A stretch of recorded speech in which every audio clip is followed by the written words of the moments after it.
Beaucoup de questions aussi sur la problématique de l'isolement, Michel. Ouais, j'habite à la montagne. Comment les personnes sans moyens de locomotion qui sont à 30 ou 40 km du lieu de vaccination vont-elles se faire vacciner?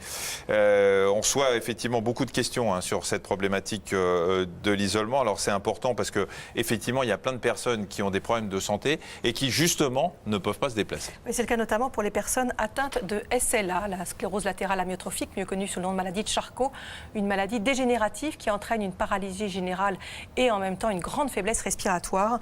Khalid Aoutaï a rencontré Jean-Claude Fouquin qui vit à Paris et qui ne peut se déplacer à cause de cette maladie dont il souffre depuis 5 ans. Merci de vous laver les mains.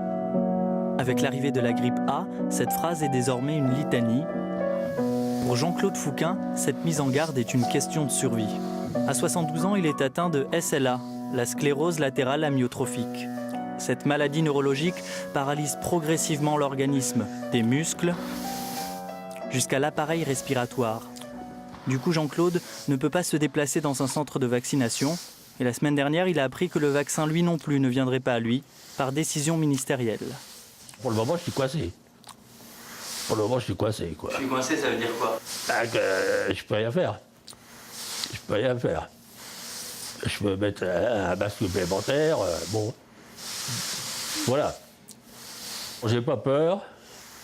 J'ai pas peur, Bon, on redoute toujours un peu le pire, un moment difficile à passer. On redoute ça. Ça, je le redoute, mais j'ai pas peur. La peur, justement, elle a gagné ses proches. Tu viens? Pour Marie-France, sa femme, aucune précaution n'est de trop. Comme le préconise le ministère de la Santé, elle doit limiter le nombre de visites et se faire vacciner. Situation paradoxale, car ni elle, ni leurs 3 filles n'ont reçu de bons pour cela. En d'autres termes, aucun membre de cette famille n'est vacciné pour le moment. Le risque demeure, l'incompréhension aussi.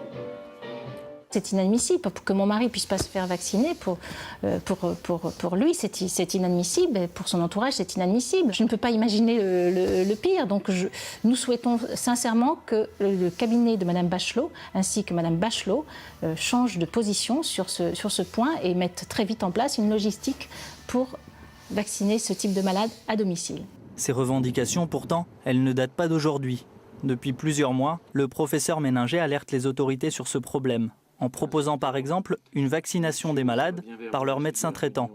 Après quelques discussions houleuses et plusieurs courriels sans suite, voici la réponse du ministère de la Santé. Donc, mon cher collègue, en ce qui concerne les patients atteints de SLA, leur vaccination contre le virus H1N1 nous préoccupe de même que l'ensemble des populations fragiles.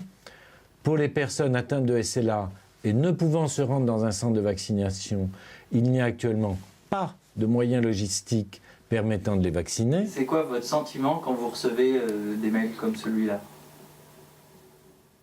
Je vais être gentil en disant que c'est simplement un sentiment d'extrême frustration. Je veux dire, j'ai l'impression d'avoir perdu du temps pour rien. Pour le chercheur, aucun doute, le dispositif de vaccination omet la partie de la population la plus fragile. Les malades les plus à risque et les populations vulnérables n'ont jamais été prises en compte dans ce plan. Ce sont elles, pourtant, qui sont le plus à risque pour, pas simplement faire une grippe, pour les complications de la grippe et les risques de décès. C'était ceux-là qui, en priorité, devaient faire l'objet d'une réflexion. Elle ne l'a pas été. Le professeur Méninger compte bien poursuivre son action en faveur des 5000 personnes atteintes de SLA en France, en attendant une réponse du ministère, adaptée cette fois.